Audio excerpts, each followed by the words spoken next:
Welcome my dear rockers, कैसे हैं आप सभी? बहुत बढ़िया। तो चलिए चलते हैं। दो शातिर स्कैमस्टर्स यानी इंटेलिजेंट चोर जो लोगों को धोखा देकर उनके पैसे हड़पने में पीएचडी कर चुके हैं। ये लोग रोज एक नए आइडिया के मुताबिक अलग अलग तरह की चोरियां करते रहते हैं और हर चोरी की तरह वो एक दिन डिसाइड करते हैं कि एक बड़ा कांड करेंगे, लाइफ में मस्त सेटल हो जाएंगे। वो बड़ा कांड क्या था दोस्तों? उसे करने के बाद इनकी लाइफ में कैसी प्रॉब्लम्स आई, क्या वो लाइफ में सेटल हो पाए, और अंत में वो कौन सा ट्विस्ट है जिसे देखकर व्यूअर्स को लगने वाला है शॉक शॉक। यही सब कुछ बहुत ही इंटरेस्टिंग तरीके से दिखाया गया है आज की डार्क कॉमेडी मूवी में, जिसका नाम है मैजेस्टिक मैन। बाकी अगर आप चैनल पर नए हो तो सब्सक्राइब जरूर कर दीजिए।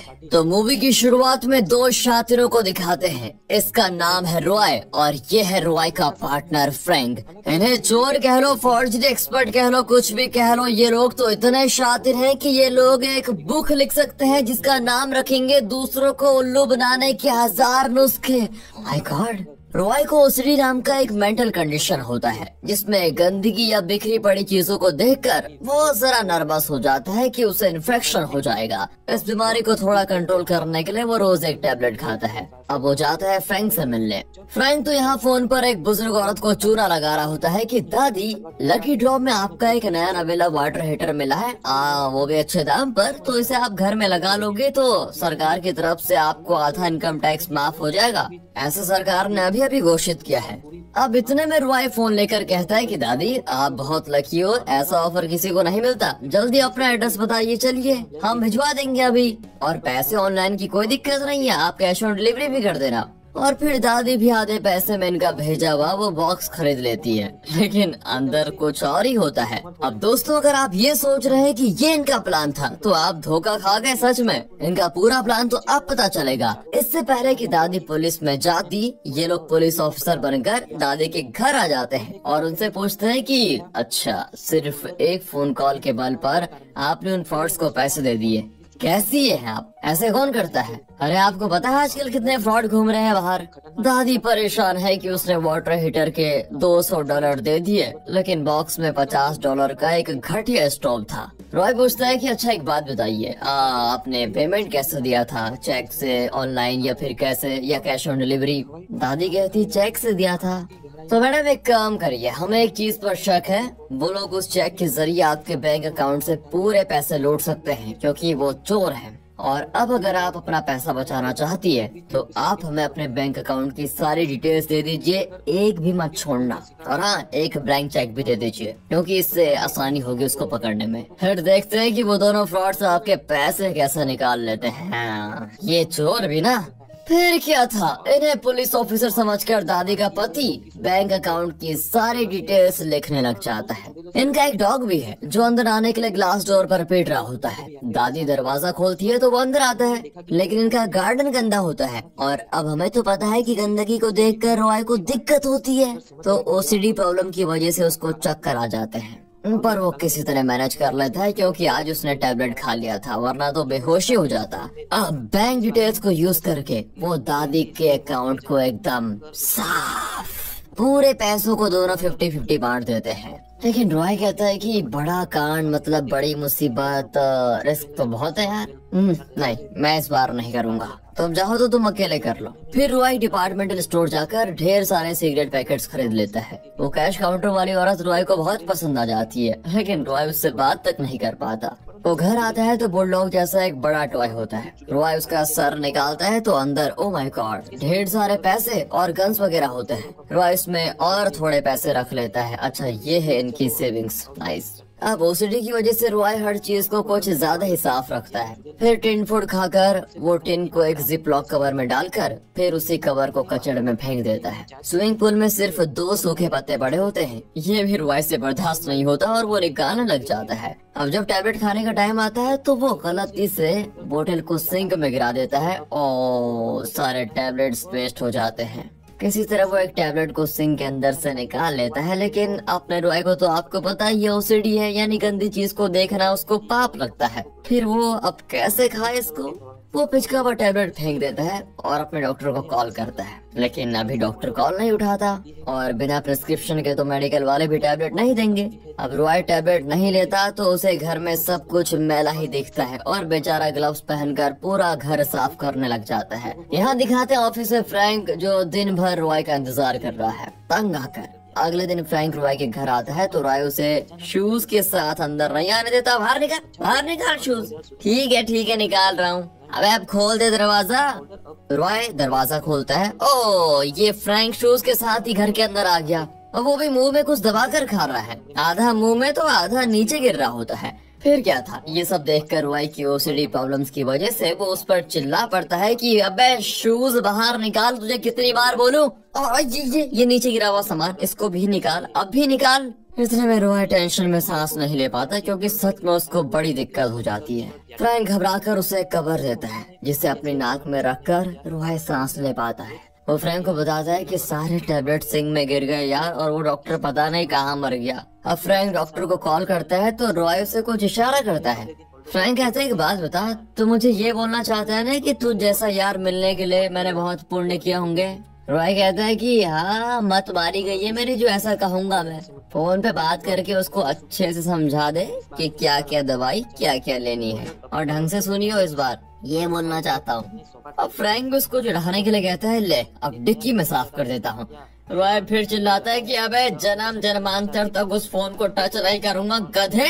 इन दोनों की नोक झोंक दोस्तों आपको पसंद आ रही हो तो लाइक। फिर फ्रैंक रॉय को दूसरे डॉक्टर के पास लेकर जाता है। वो टेबल पर अपने बिल्कुल पैर पसार कर बैठा होता है तो उसके शूज बड़े गंदे होते हैं। भगवान ये डॉक्टर तो मुझे टेंशन दिला रहा है। पर डॉक्टर कहता है कि नहीं, इस बार तो वो टैबलेट मैं प्रिस्क्राइब नहीं करूंगा क्योंकि उसके लिए तुम्हें मेरे पास 2-3 सेशंस के लिए और आना पड़ेगा बेटा। फिलहाल मैं दूसरा टैबलेट लिख लेता हूँ। रॉय भी वही टैबलेट यूज करता है तो हाँ उसे ज्यादा बढ़िया फील होता है।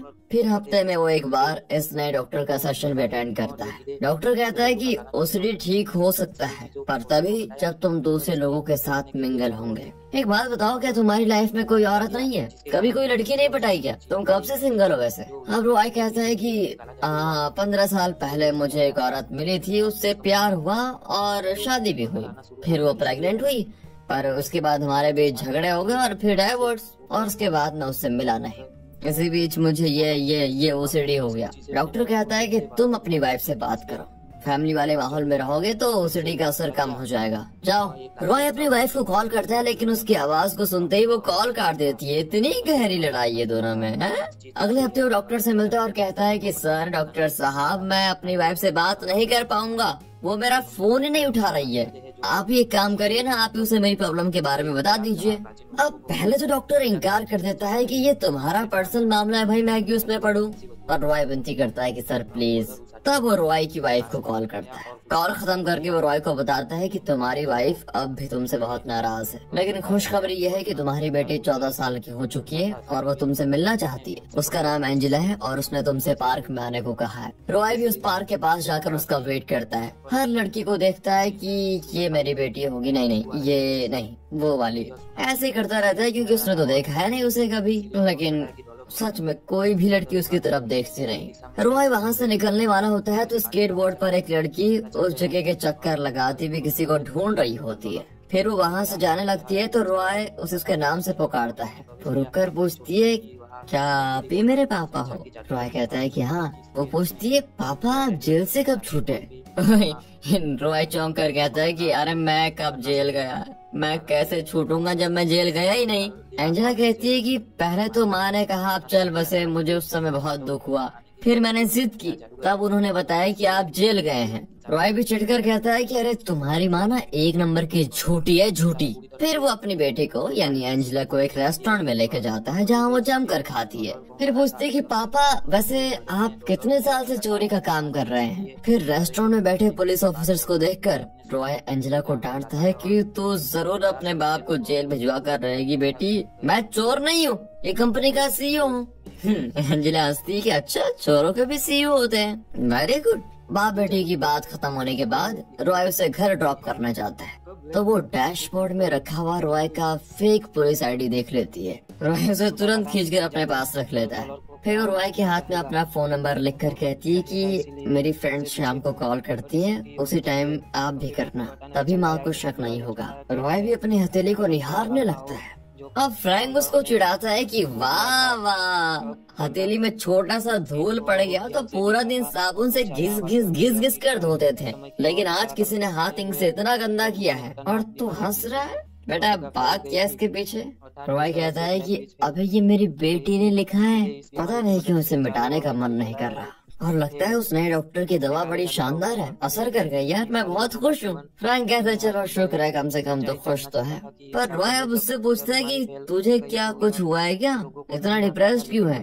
फ्रैंक तो अपने उस बड़े प्लान के लिए डिप्रेस्ड है। वो कहते हैं कि उसके लिए तो यार तूने मना कर दिया, वो प्लान होगा कैसे? तो रॉय कहता है ठीक है बता अपना प्लान, मैं तेरे साथ हूँ। तो दोस्तों इनका टारगेट है एक बड़ा बिजनेसमैन जो money laundering, illegal money exchange जैसे कई लीगल काम करता है। इसी को इन्हें उल्लू बनाना है और इसके पैसे को लूट कर लाइफ में सेटल होना है। फ्रैंक कहता है कि आज रात एक क्लब में पार्टी दे रहा है, वहीं से हम अपना काम शुरू करेंगे। और फिर पार्टी से पहले रॉय अपने बैंक लॉकर से कुछ पैसे निकालकर बहुत ही कॉस्टली ड्रेस और शूज खरीदता है और पार्टी में जाने के लिए बिल्कुल रेडी होता है। अभी उसकी बेटी एंजेला वहाँ पर आती है। रॉय कहता है कि बेटी मुझे अभी एक बहुत अर्जेंट मीटिंग में जाना है। एंजेला भी कहती है ठीक है पापा मैं यहीं रुकूंगी, आप मेरे लिए आइसक्रीम लेकर आना। रॉय भी मान जाता है और पार्टी के लिए निकलता है। यहाँ एंजेला चुप नहीं बैठती और पूरे घर को छान मारती है कि पापा करते क्या आखिर। और फिर जिसकी उम्मीद थी वही होता है। वो बुलडॉग टॉय के अंदर रखे हुए ढेर सारे पैसे और गन्स को देखकर एकदम शॉक। यहाँ रॉय क्लब में एक अमीर आदमी की तरह बैठकर सबसे कॉस्टली शराब पीता है। फ्रैंक तो अब जानबूझकर जोर से कहता है कि सर आप जैसे बड़े आदमी को इस छोटे क्लब में नहीं आना चाहिए था, आपके स्टैंडर्ड का लगता नहीं है। रॉय भी कहता है कि क्या करूं, बड़ी बड़ी डीलिंग्स तो ऐसे छोटे छोटे क्लब्स में ही होती है ना, इसीलिए। अब बिजनेसमैन भी इनकी बातें सुन लेता है और रॉय से कुछ डीलिंग करने के लिए उनके पास आता है, लेकिन फ्रैंक उसे रोक लेता है कि नहीं, मेरे बॉस बिना अपॉइंटमेंट के किसी से नहीं मिलते। अब ये सब देखकर उस बिजनेसमैन के दिमाग में ये बात बैठ जाती है कि रॉय सच में एक बहुत बड़ा बिजनेसमैन है। यही इम्प्रेशन तो ये लोग जमाना चाहते थे। फिर रॉय घर लौटते वक्त डिपार्टमेंटल स्टोर से एंजेला के लिए आइसक्रीम खरीदता है। बिलिंग काउंटर पर वही औरत होती है जो रॉय को बहुत पसंद थी। वो बताता है कि ये मेरी बेटी के लिए है। रॉय घर आता है तो एंजेला हाथ पैर फैलाकर आराम से सो रही होती है। अगले दिन रॉय अपनी बेटी के साथ सुबह से लेकर शाम तक बहुत खुशी से बिताता है। फिर रॉय और फ्रैंक उस बिजनेसमैन को अपॉइंटमेंट देते हैं और वो इन्हें मिलने आ जाता है। इस बिजनेसमैन का नाम होता है जैकब। रॉय उसे 5000 पाउंड देकर कहता है कि आप मुझे इसकी कीमत अमेरिकन डॉलर्स में दे दीजिए। जैकब कहता है आप ठहर इतने बड़े बिजनेसमैन खुद ही एक्सचेंज क्यों नहीं कर लेते? रॉय कहता है कि इतना आसान नहीं होता, ये ब्लैक मनी है, इसीलिए इसे बैंक में एक्सचेंज नहीं कर सकता। आप तो ब्लैक मनी एक्सचेंज में शातिर हैं, इसीलिए आपको दे रहा हूँ, समझ गए? ये तो सिर्फ सैंपल है, अगर हमें आपका काम पसंद आया तो अमाउंट बढ़ता जाएगा। और हाँ, आपको इसका अच्छा खासा कमीशन भी मिलेगा। जैकब को और क्या चाहिए था, वो मान लेता है। अब इनका दूसरा प्लान भी सक्सेसफुल रहा। अब रॉय फ्रैंक को एंजेला से मिलवाने के लिए अपने घर लाता है, लेकिन एंजेला नहीं होती। वो परेशान हो जाता है कि ये गई कहाँ। आधी रात को एंजेला घर आती है तो रॉय उस पर चिल्लाता है कि बिना बताए कहाँ चली गई तुम? एंजेला कहती है फ्रेंड से मिलने गई थी पापा। वो भी उसको डांट देता है कि ये कोई वक्त है फ्रेंड से मिलकर लौटने का, और बिना बताए गई क्यों तुम? हाँ, कुछ एस्पेक्ट से देखें तो बाप की जिम्मेदारी अच्छे से निभा रहा है। Good, keep going. एंजेला गुस्से में बाहर चली जाती है। अब रॉय इसको मनाने जाता है कि सॉरी बेटा, लेकिन मुझे पहले सच बता देती ना कि फ्रेंड से मिलने जा रही हूँ, तो मैं तुम्हें डांटता क्या? एंजेला कहती है कि सच बताना तो पापा कोई आपसे सीखे, है ना? सही कह रही हूँ ना मैं? उस बुलडॉग के अंदर जो नोटों का ढेर और गन्स, ये सारी चीजें क्या है? आपने झूठ बोला कि आप सीओ हैं। रॉय फिर उसको सब कुछ सच बता देता है कि मैं एक कॉन आर्टिस्ट हूँ। मतलब छाप चोर है क्या? मैं चोर नहीं हूँ बेटा, मैं कॉन आर्टिस्ट हूँ जो अपनी बुद्धि और शातिरी से दूसरों को ठगता है और उनके पैसे उड़ा लेता है। पापा उन्हीं को तो चोर कहते हैं। हाँ ठीक है, वही समझ लो। अब एंजेला जिद पकड़ लेती है कि मुझे भी कौन आर्टिस्ट बनना है। सुबह सुबह वो रॉय को ब्रश भी नहीं करने देती और पीछे पड़ जाती है कि मुझे भी सिखाओ कैसे करते हो आप ये सब कुछ। और कोई रास्ता न पाकर रॉय उसको पढ़ाने लगता है कि हम चोर नहीं है, क्योंकि चोर चुपके से किसी की चीजें या पैसे ले लेते हैं। हम कौन आर्टिस्ट है बेटा, जो अपने विक्टिम को बड़ी सावधानी से चुनते हैं और अपनी बुद्धि और उनकी बेवकूफी का फायदा उठाकर उनके पैसे अपनी जेब में। चलो तुम्हें सैंपल दिखाता हूँ। ये कहकर रॉय उसको एक लॉटरी शॉप में लेकर जाता है। वहाँ हाल ही में जो लॉटरी टिकट जीता था उसका टिकट नंबर लिखा होता है।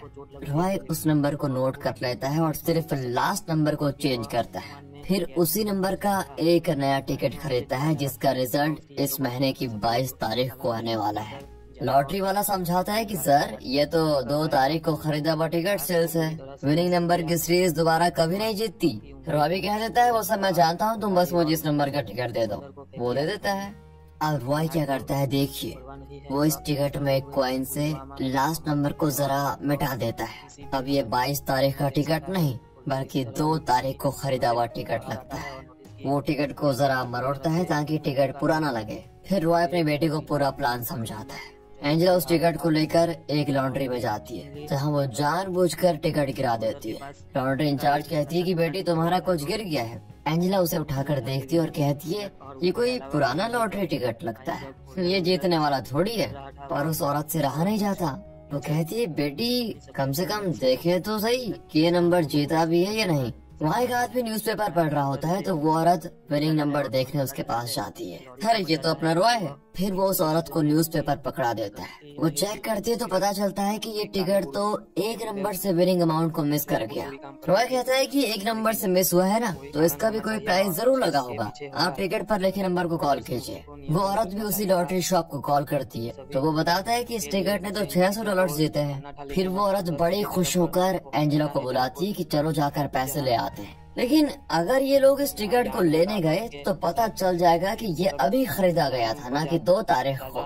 एंजेला कहती है सॉरी आंटी, मुझे जल्दी घर जाना है, घर पे मार पड़ेगी, नहीं तो मैं नहीं आ पाऊंगी आपके साथ। वो औरत कहती है कि अरे अरे अरे 600 में से $300 तो तुम्हें मिलने ही चाहिए। एक काम करती हूँ, मैं तुम्हें $300 दे देती हूँ और फिर इस टिकट को लेकर जाकर मैं लॉटरी ऑफिस से $600 ले लूंगी। ये कहकर वो एंजेला को ATM से $300 निकाल कर दे देती है। Nice trick. पैसे मिलने से एंजेला बड़ी खुश भी होती है। पर रॉय कहता है कि जाओ जाओ जाओ, उस औरत को पैसे लौटा दो।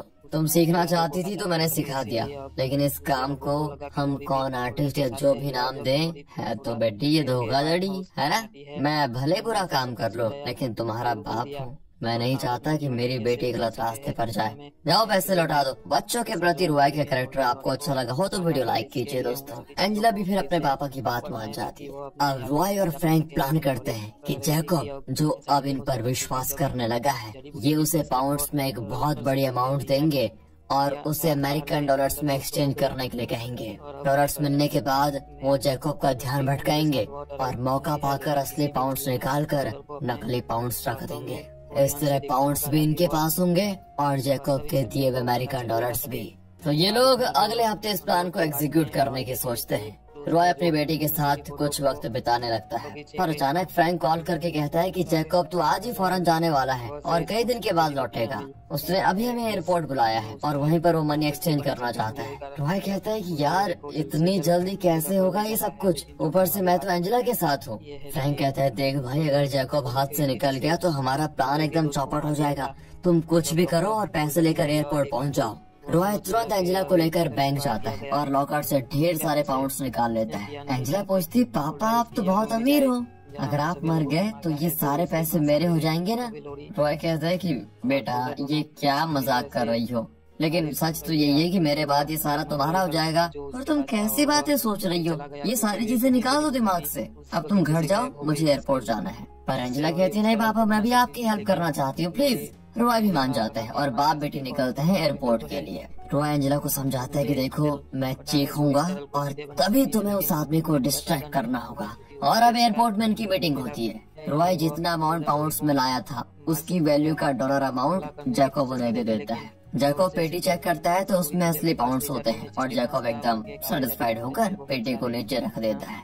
अब जैकब को ठगने के लिए रॉय चीख कर एंजेला को सिग्नल करता है। वो बार के एक आदमी से जानबूझकर बहस करके वहाँ एक सीन क्रिएट करने लग जाती है। जैकब एक पल के लिए मुड़कर उसे देख रहा होता है। ओह, इसी बीच रॉय पेटी एक्सचेंज करके नकली पाउंड्स वाली पेटी जैकब के पास रख देता है। फिर क्या था, जैकब नकली नोट्स लेकर वहाँ से चला जाता है और असली पाउंड्स, असली डॉलर्स सब रॉय के हाथ में होते हैं। अब रॉय और एंजेला पार्किंग लॉट में अपनी गाड़ी में होते हैं तो जैकब गाड़ी पर हमला कर देता है। लगता है उसे पता चल गया है कि इन लोगों ने उसे धोखा दिया है, पर रॉय किसी तरह तेजी से गाड़ी को वहाँ से निकाल कर लेकर जाता है। उसे परेशानी हो जाती है कि यार अब आगे क्या होगा, हम तो पकड़े गए। फ्रैंक उसे हिम्मत देता है कि देखो जैकब इलीगल बिजनेस चलाता है, वो पुलिस के पास तो जाएगा नहीं, ऊपर से उसके पास हमारी कोई भी पर्सनल डिटेल्स नहीं है, तो वो हमें इतना डरने की जरूरत भी नहीं है, वो हमें ढूंढ नहीं पाएगा। बस हमें कुछ दिनों के लिए पब्लिक में जाना बंद करना होगा। रॉय को भी ये तरीका ठीक लगता है। वो सारे पैसे अपने बैंक लॉकर में रखकर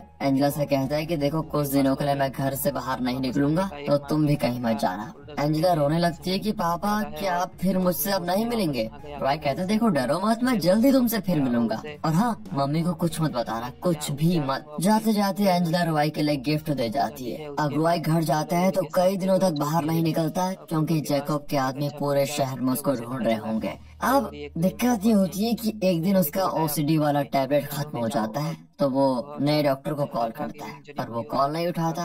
रॉय तुरंत मेडिकल जाकर चिल्लाता है कि मेरे पास इसका कोई प्रिस्क्रिप्शन नहीं है, लेकिन तुम मुझे ये टैबलेट दे दो। मेडिकल वाला भी कहता है कि सर आप इतना चिल्ला क्यों रहे हो, ये तो सिर्फ विटामिन टैबलेट है, इसके लिए प्रिस्क्रिप्शन की कोई जरूरत नहीं होती, मैं तो इसे ऐसे ही दे दूंगा। रॉय चौंक जाता है, क्या मैं इतने दिनों से सिर्फ विटामिन की टैबलेट खा रहा था, ओसीडी की दवा नहीं थी ये? वो कंफ्यूज होकर डॉक्टर के पास जाता है और बरस पड़ता है कि आपने मुझे धोखा दिया है। डॉक्टर कहता है शांत हो जा भाई, तुम्हें असली में ओसीडी है ही नहीं, तुम सिर्फ मेडिकल स्ट्रेस की वजह से ये समझ बैठे थे कि तुम्हें ओसीडी है, और मैंने तुम्हें पहले भी कहा था कि तुम अपनी वाइफ और बेटी के साथ रहो, फिर देखो तुम्हारा स्ट्रेस एकदम से कम हो जाएगा, वरना जिंदगी भर वो टैबलेट खाते रहते तुम। अब रॉय अपनी बेटी से मिलता है और उसके साथ खुशी के पल बांटने लगता है। एक दिन वो घूम फिर कर घर आते हैं तो लगता है घर में कोई है।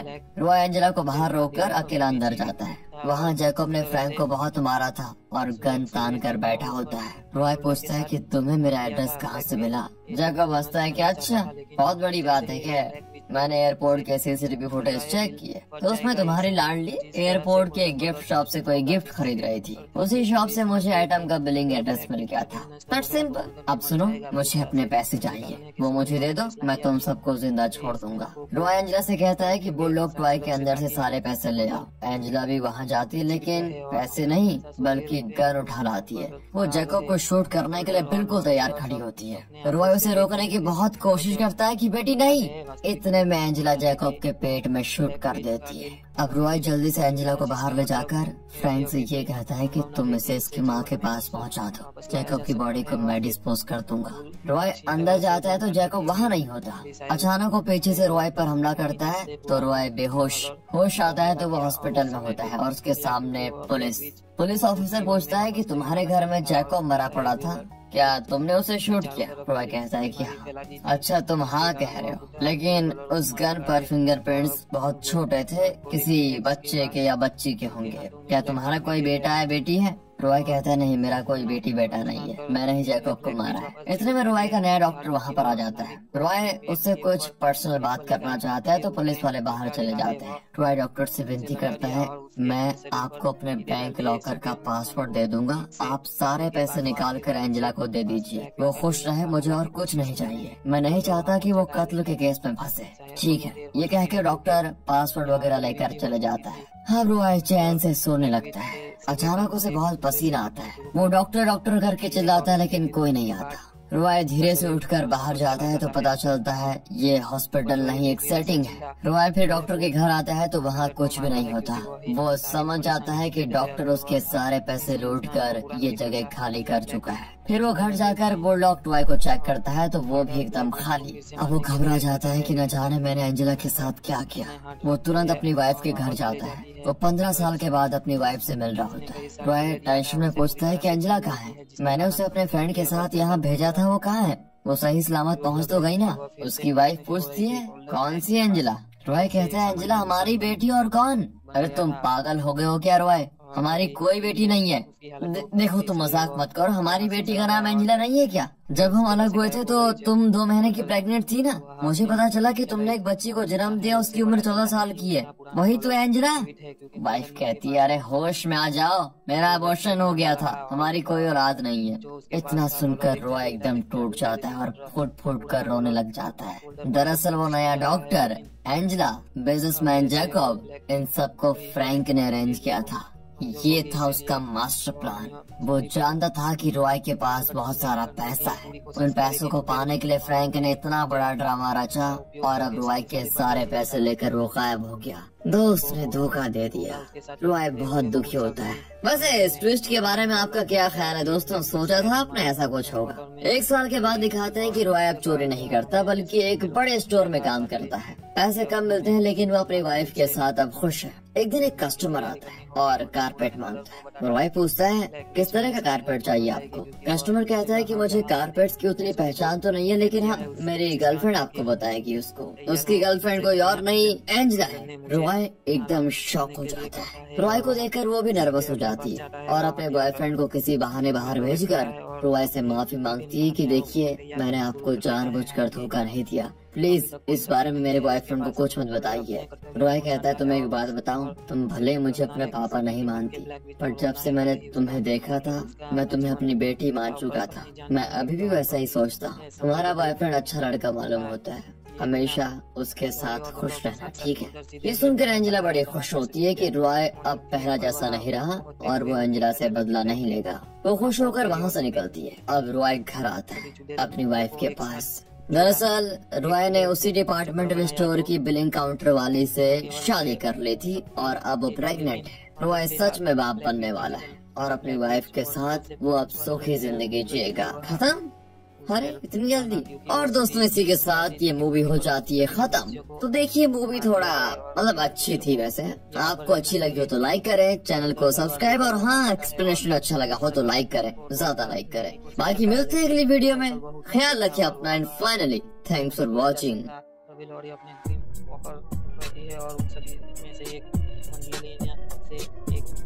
जुलाई के दिमाग में प्रवेश करती है जिसमें उसे